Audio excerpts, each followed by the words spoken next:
Bonjour les Sagittaires, comment allez-vous? J'espère que tout va bien pour vous, que ce début d'année est sympa avec vous. On va faire le petit tour de vos énergies sur ce mois de février avec le Radiant, le Rider-Waite Tarot, qui est assez classique, assez connu. Et puis on va utiliser en oracle l'arbre de la connaissance, que voici, que voilà.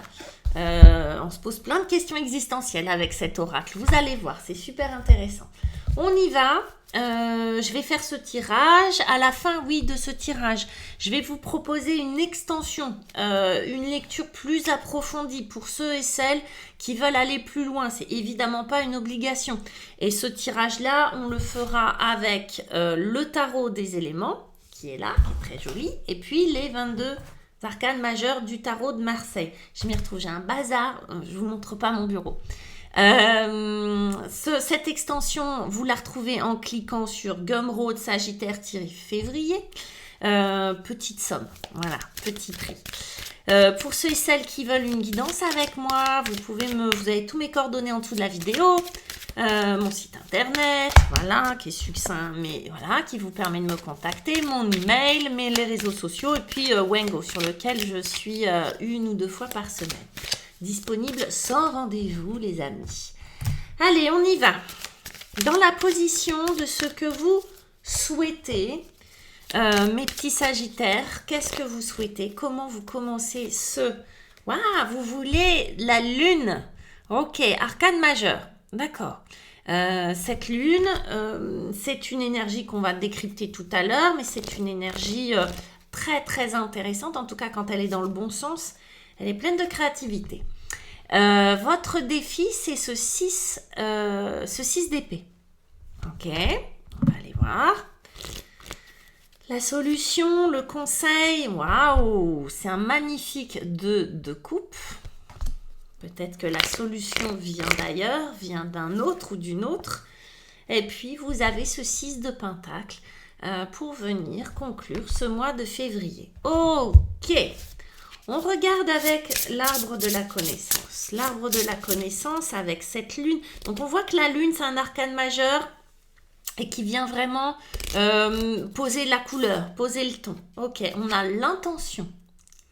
On a l'intention qui vient avec cette lune. En défi, avec ce 6 d'épée, on a le monde universel. Ok. Avec ce signe de l'infini, dont j'ai oublié le nom, il a un nom spécifique, je l'ai oublié. On a avec le 2 de coupe, on a incarné. Et puis avec ce 6 de pentacle, on a la matière. Bah oui, les pentacles, la terre, la matière. Regardez, c'est aussi un denier. Allez, on y va. Donc, on a cette lune. Ça, c'est ce que vous voulez, mes Sagittaires. On veut du rêve. Pour moi, c'est clair que vous voulez peut-être donner un autre ton, une autre lumière à votre mois de février. Vous voulez peut-être plus de rêve, plus de créativité, plus de connexion avec... votre inconscient, plus de connexion avec vos parts cachées, plus de connexion avec l'invisible, tout simplement. La lune, elle est très très chouette parce que c'est vraiment rentrer dans une autre dimension avec la lune. Déjà, c'est prendre soin. C'est prendre soin de soi, prendre soin de son intérieur. La lune, c'est vraiment le principe féminin, le principe intérieur. Prendre soin de son intérieur, de son intériorité également. Hein. Ça peut être dans les deux sens. Souvent, ça va ensemble, bizarrement. La lune, elle vient éclairer le paysage d'une autre manière qu'en plein soleil.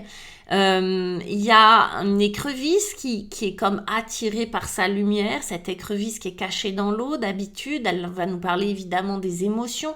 Elle va nous parler intuition, elle va nous parler créativité.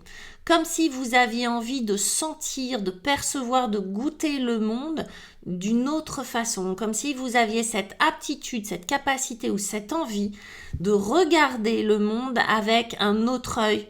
Un œil plus subtil, un œil qui voit ce que peut-être les autres ne voient pas. En tout cas, vous avez posé cette intention, il y a une intention derrière. Est-ce que cette intention, J'ai la sensation qu'elle est allée voir, oui, ce qui est caché, aller percevoir ça, percevoir ce qui n'est pas visible à l'œil nu, percevoir ce qui n'est pas évident, sortir un petit peu des sentiers battus pour prendre la température différemment. Donc il y a toute la sphère créative, onirique, intuitive, qui vous émoustille, qui vient être comme un guide, comme quelque chose qui est important pour vous sur ce mois de février.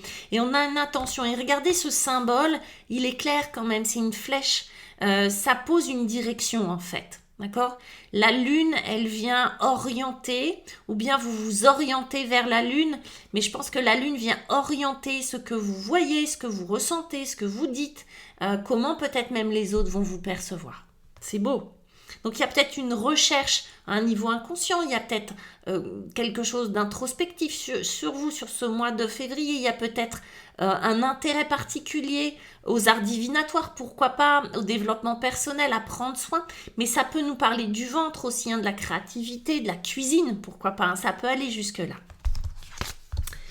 Votre défi, c'est un 6 d'épée, et ce 6 d'épée, alors on va essayer de raccorder ces deux symboles et c'est pas évident. On va aller voir, on va essayer de donner du sens à ça. Le 6 d'épée, c'est partir, c'est quitter quelque chose. C'est prendre une décision. Pareil, c'est une intention très claire. C'est quitter quelque chose. C'est échapper à, c'est fuir. C'est prendre le large, vous voyez, prendre la tangente. Et c'est prendre cette décision. Vous voyez qu'on part un peu sur une barque, c'est sur les eaux, on sent bien qu'il y a quelque chose d'émotionnel derrière, mais c'est une prise de décision. Là, c'est votre défi, c'est de quitter, de vous éloigner, d'aller rejoindre l'autre rive, de quitter une rive pour une autre. C'est votre défi. C'est pas forcément facile du coup pour vous, vu que c'est un défi. De quoi parle-t-on? Comment ça résonne chez vous? Est-ce que c'est une situation professionnelle? Est-ce que c'est une situation relationnelle? Est-ce que c'est une affaire entre vous et vous? Que vous avez besoin de quitter une posture pour en acquérir une autre? Est-ce que vous avez besoin, est-ce que c'est quitter le conscient pour aller rejoindre la rive de l'inconscient, de ce qui se passe à l'intérieur de vous? Est-ce que c'est vous lancer dans... de quitter une réalité qui n'est pas assez satisfaisante pour rentrer dans une autre réalité plus onirique, plus créative? Je ne sais pas. Mais en tout cas, elle est associée à ce monde universel. Ce monde universel, c'est le signe de l'infini, c'est le signe aussi qui représente la perfection. Comme s'il fallait quitter, s'éloigner peut-être d'une représentation du monde qui est trop enfermante pour vous. C'est ce que moi je ressens comme ça. Mais représentation du monde, évidemment c'est vaste, ça peut être représentation d'une relation qui est trop enfermante, quitter un système dans lequel vous êtes qui est un petit peu trop enfermant, c'est s'éloigner, je sais pas moi, vous êtes dans un train-train un petit peu enfermant par exemple, vous êtes dans une relation qui vous laisse pas vous épanouir, vous êtes dans un travail qui est un petit peu routinier ou qui vous enferme. Bref, c'est changer sa perception du monde qui vous entoure. C'est quitter cette perception. Donc, c'est peut-être même juste une perception que vous avez du monde, hein, d'accord? C'est peut-être juste changer de point de vue, changer de regard, changer de sensation par rapport à, d'accord? C'est peut-être vous lancer dans quelque chose de plus créatif, quitter le monde dans lequel vous êtes. Vous voyez, il y a vraiment l'idée de s'échapper, de partir, de sortir, d'aller explorer finalement quelque chose qui va être plus intéressant pour vous. Comment on y arrive? En se connectant à son autre moitié. C'est beau. Le 2 de coupe, c'est un dialogue d'âme à âme. Alors ça peut être un autre, d'accord? C'est pas forcément un chéri ou une chérie, hein, ça peut. Mais c'est un autre, une autre, votre âme sœur, ok? Ça peut être une relation. Mais j'ai l'impression que là, de toute façon, même avant ce processus, ça va être connecté avec votre âme, rencontrer. Alors, ça paraît un peu flou comme ça. Mais en fait, comme vous avez la lune, il y a un processus introspectif de connexion à vous-même. Il y a comme une lecture des signes. Là, pour moi, l'idée, c'est de rentrer dans l'amour, dans les émotions, d'aller connecter avec votre cœur ce qui est bon pour vous. En fait, ça va être un dialogue avec votre cœur. Pour moi, je le résumerai comme ça. Là, le défi, c'est la tête. Hein. La tête, elle vous encombre un petit peu.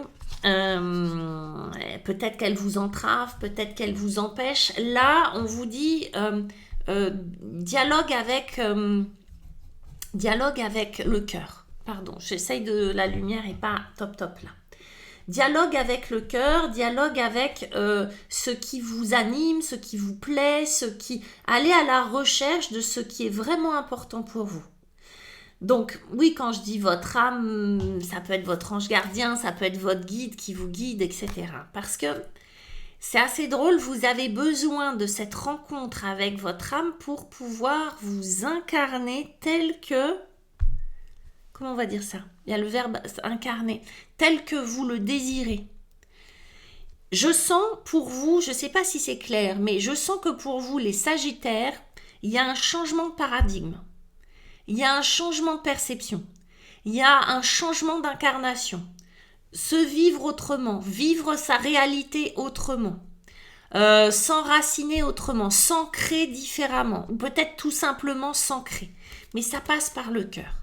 Il y a un dialogue avec vous-même ou un dialogue avec l'autre ou tout simplement une rencontre amoureuse. Hein, d'accord? J'évite de dire des choses trop précises comme ça, mais c'est possible qu'il y ait des Sagittaires qui soient vraiment dans une véritable rencontre sur ce mois de février, une rencontre du cœur. Et il y a quelque chose qui est vibrant. Il y a quelque chose qui vous fait vous incarner, qui vous fait vous sentir vivant, qui vous fait vous enraciner, qui vous fait vivre une autre dimension. Et c'est beau comment on passe par le monde onirique, le monde inconscient. C'est une espèce de boucler la boucle comme ça, passer par le cœur pour pouvoir s'incarner. Parce que souvent, on nous dit, il faut d'abord s'enraciner pour pouvoir blablabla, etc., aller là-haut. Vous voyez, cette ascension comme ça, ce qui est vrai. Mais parfois, il est possible de faire le sens inverse, d'être dans l'autre sens. Ça passe par le cœur pour pouvoir s'enraciner, se sentir vivant. C'est de toute façon toujours un aller-retour. Hein. Donc, est-ce qu'il y a quelque chose qui s'éveille profondément pour vous sur ce mois de février? C'est possible.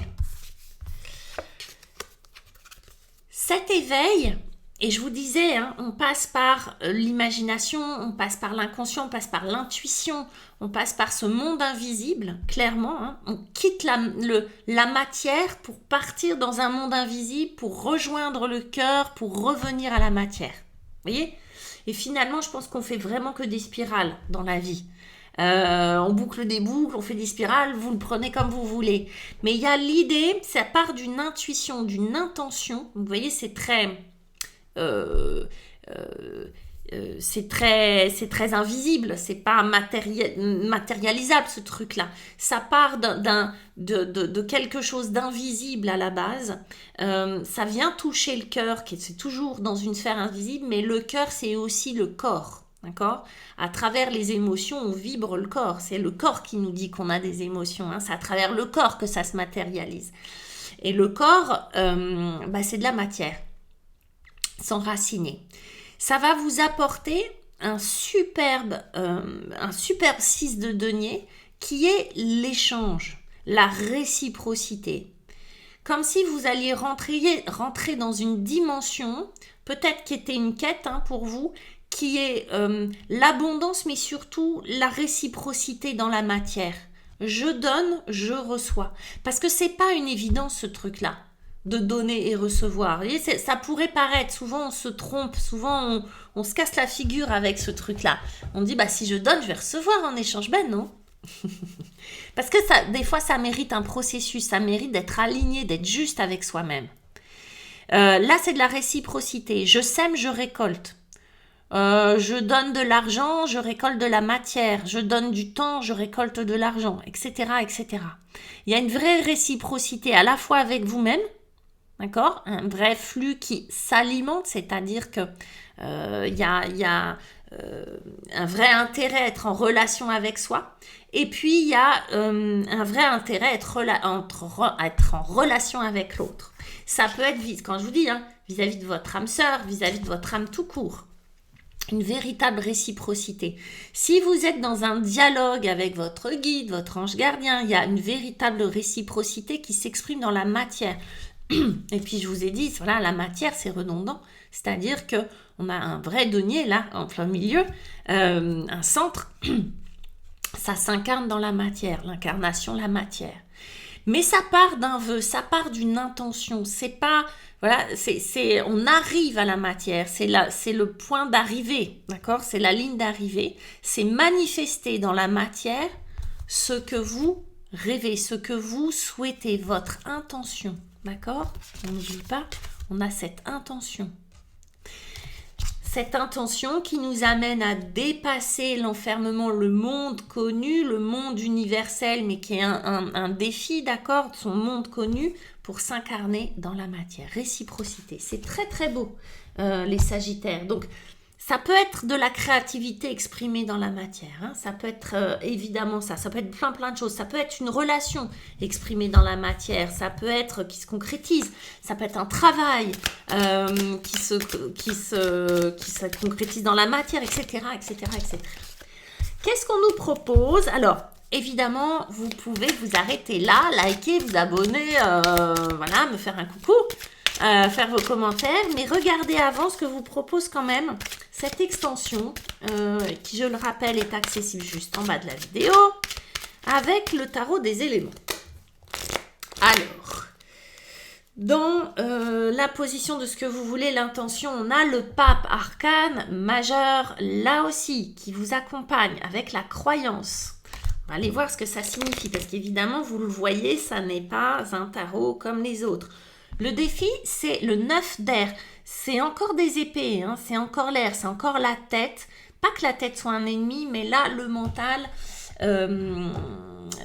un défi. C'est le tonnerre, ça secoue. On va aller voir le conseil. Oh, oui, c'est la lune. Mais oui, elle est à la fois là pour manifester, pour créer une intention, mais elle est aussi là en conseil, c'est-à-dire elle se manifeste là aussi très très concrètement dans votre vie, c'est très beau. Et puis, waouh, la roue de fortune. Dites-moi mes amis, 3 arcanes majeures sur 78 dans l'extension, ça promet, n'est-ce pas? On a le destin qui se manifeste. Je ne peux pas m'empêcher de vous le montrer quand même. En d'autres decks, on a quand même cette même carte qui est le 2 de coupe, la source. Ok? Donc, il y a vraiment quelque chose. Moi, j'ai l'impression que vous retrouvez votre moitié. Que ça soit vis-à-vis de vous ou dans la matière, encore une fois, dans la vie. D'accord? Il y a vraiment quelque chose qui se manifeste de retrouver son âme sœur, quoi. Vous réunissez, vous vous unifiez, on va dire. Waouh, avec le pape, on a un pape. J'adore. Avec un pape, on a un pape. Avec le tonnerre, on a en défi, on a la tempérance. Bah ouais, ça fatigue un peu d'avoir un tonnerre dans la tête. Avec la lune, on a l'étoile. C'est pas mignon, ça? Et puis, avec le destin, on a, fin d'un cycle, début d'un cycle, on a un battleur. Ça me va tout à fait, les amis. Je vous embrasse. Je vous dis à très vite. Bye.